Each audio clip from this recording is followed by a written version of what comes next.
Semana 24.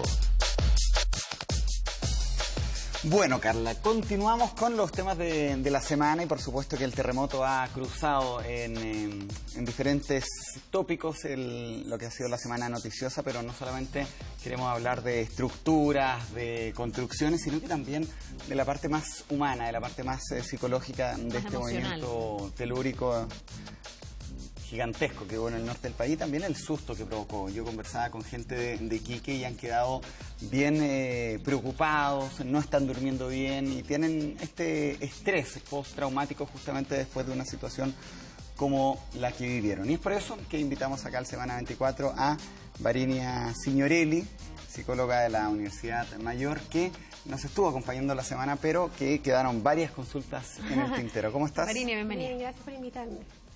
Bueno, son, lo decía yo en la introducción, un hecho que te marca y que en particular afecta a los niños. ¿Qué es la recomendación que se le puede dar también a los adultos, a nosotros, para justamente entregar esta información? La Carla lo decía, tú escuchaste a alguien en la semana diciendo que básicamente contando un cuento. Sí, pues contando una señora que le decía a los niños que esto era el viejito pascuero que se había caído y había provocado este movimiento. Y en el fondo yo me acordaba de todo lo que han dicho los psicólogos, que eso es lo que no hay que hacer. ¿Qué tan explícito hay que ser? Claro, ¿qué tan honestos hay que ser con los niños? O sea, en general, no solamente en situaciones extremas como esta, sino que en general siempre hablar con la verdad es lo óptimo, porque la verdad es lo que nos pasa, es lo que vivimos, y a pesar de que te pueden decir que está sucediendo algo con respecto al viejito pascuero, tú tienes la certeza que lo que está pasando no es normal, porque nadie se asusta de esta manera con el viejito pascuero. Entonces lo que tenemos que hacer primero es buscar cómo le comunicamos a nuestro hijo, a nuestros niños, según la edad que tienen, según las experiencias previas que han tenido, cómo le relatamos esta verdad. Y de repente los cuentos sirven harto, pero no podemos disfrazar. Podemos contar la historia, por ejemplo, de un planeta que necesita moverse porque necesita estirarse, ¿no? Y que eso es lo que hacen nuestras placas, en el fondo, acomodarse. Claro, pero eso es súper apegado a la realidad, digamos. Eso es no es una fantasía. No es una fantasía, es metafórico. Han habido y películas... nosotros usamos las metáforas para comunicarnos, siempre. Entonces con los niños también debemos usar metáforas y eso es lo que les sirve, pero esconder información, disfrazar la verdad o mentir de frentón en el fondo es algo que, más que ayudar a los niños, nos hace sentir más ansiedad, porque ellos saben lo que está pasando y sienten que es algo que genera en todos mucho miedo. Entonces, si es que ellos sienten miedo y les están diciendo que es el viejito pascuero, sienten una dicotomía ahí que obviamente genera mayor ansiedad. No, y ellos se dan cuenta. Yo he tenido la oportunidad de revisar varias imágenes de los videos que se grabaron. Y el rol que asumen también algunos niños es clave. O sea, por más que uno piense que es el adulto el que actúa como protector, hay un video en particular que estaba dentro de una de las notas que mostramos la semana, donde el niño protege a su hermana, le dice esto va a pasar, tranquila, pero continúa grabando y luego se encuentra con la mamá y en ese momento se quiebra, mostrando también su fragilidad.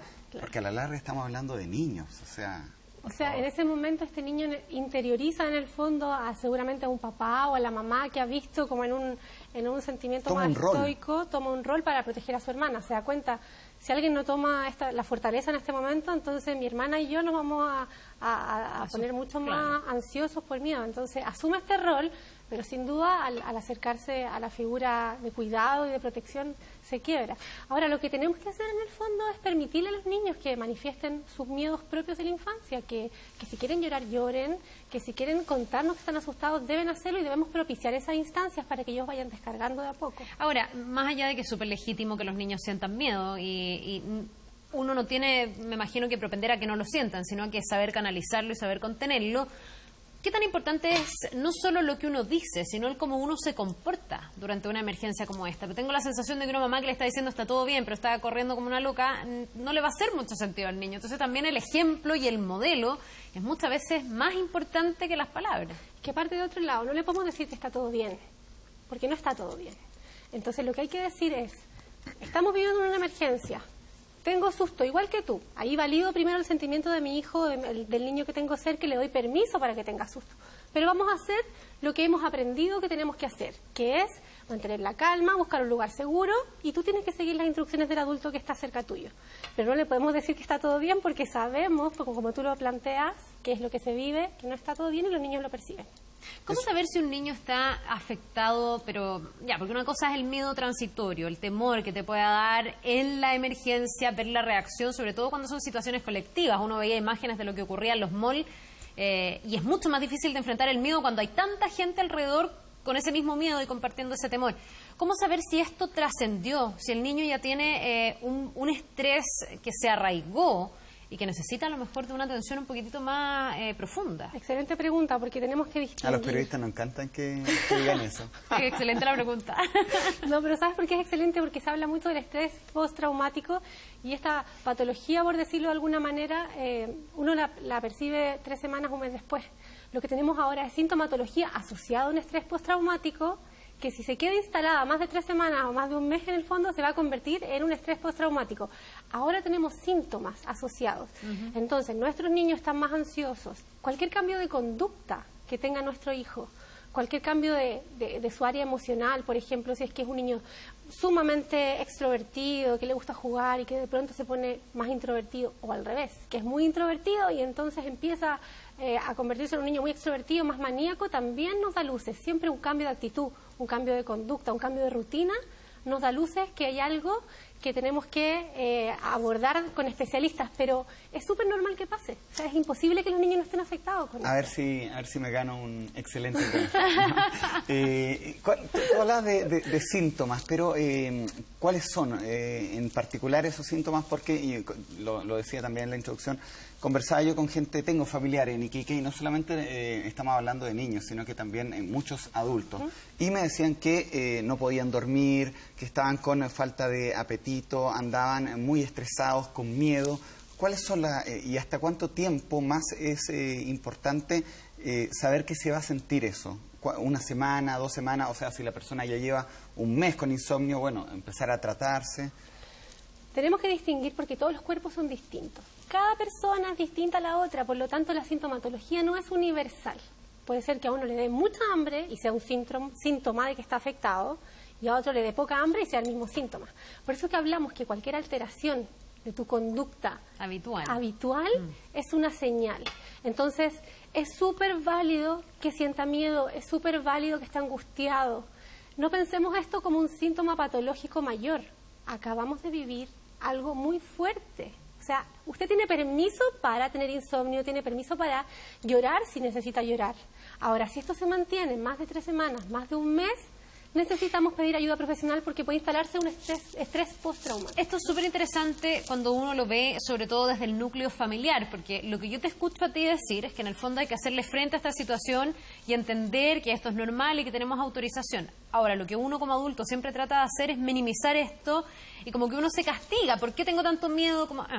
¿Qué tiene que hacer el entorno respecto de una persona que está más afectada? Dentro de una familia, cada persona va a reaccionar distinto a lo que pasó y a los temblores que sigue habiendo, que es algo que aumenta el estrés, etcétera.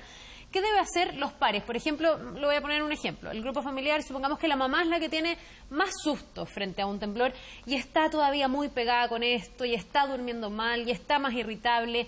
¿La familia debe atender esta situación o la familia debe bajarle el perfil a esta situación para que esa persona sienta menos temor? Al final, ¿cómo se le hace frente? La mejor manera en el fondo de que una emoción o que algo que estás sintiendo vaya bajando y vaya siendo menos molesta es poder exteriorizarlo. Entonces tenemos que propiciar en familia momentos de conversación de nuestros sentimientos. Y la mamá que está muy afectada va a abrir sus sentimientos. ¿Qué es lo que tiene de miedo realmente, por ejemplo, frente a un temblor? ¿Qué es lo que siente con respecto a los otros? Y cada vez que uno de los miembros vaya manifestando lo que siente, validar. Está bien que te dé susto, está bien que quieras llorar, está bien que quieras correr, pero sabemos que no hay que hacerlo. Cuando tú te sientes acogido, la situación emocional se va tranquilizando. ¿Y eso minimiza el temor? ¿Se puede minimizar el temor o esto ya está en la irracionalidad absoluta del ser humano? Valiente no es el que no tiene miedo, valiente es el que se sobrepone a esto. Entonces todos tenemos miedo y eso está bien. Lo que usted tiene que hacer es, primero, hablar con sus hijos y con su familia de que tiene miedo, porque tenemos miedo, estamos con sintomatología asociada, es decir, estamos durmiendo mal, estamos comiendo menos, y en el fondo acoger que eso es normal. Jugar a hacerse el fuerte solamente genera que tengamos mucho más sintomatología posteriormente y que no podamos ser capaces de sobrellevar esta situación. Pero no ¿sabes qué me pasa a mí? Que a mí los temblores, la verdad, no me provocan nada. Llego a ser hasta medio fome en el sentido, porque anoche tembló súper fuerte y las personas que estaba yo, todos dijeron, bueno, acá se viene el terremoto de nuevo, y los dijeron, no, sí va a pasar, y lo sentía propiamente así.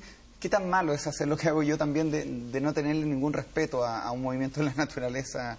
No, no está mal, está bien. Cualquier cosa que sintamos con un temblor o con un terremoto está bien. Es que, ¿sabes qué pasa? Yo veo a la gente que se altera y les digo, o sea, pienso, pero ¿cómo tanto? Pero también entiendo que es normal. Sí, puedes con esa capacidad que tienes, a lo mejor puedes apoyar en un momento a alguien que lo está pasando mal. Pero ¿qué es lo que nos tranquiliza? El saber qué hacer. Por más que tengas miedo, por más que quieras correr, tú sabes que el lugar seguro de tu casa es este, que el lugar seguro del colegio de los niños es tal. Es decir, tenemos que estar preparados, tenemos que hacer un ensayo de sismo en todas partes, incluso decir, si estoy en la calle, ¿dónde me paro? ¿Dónde no debo ir? Y ¿sabes qué? Yo también lo conversaba con otro experto esta semana, que siento que uno no tiene su plan de emergencia.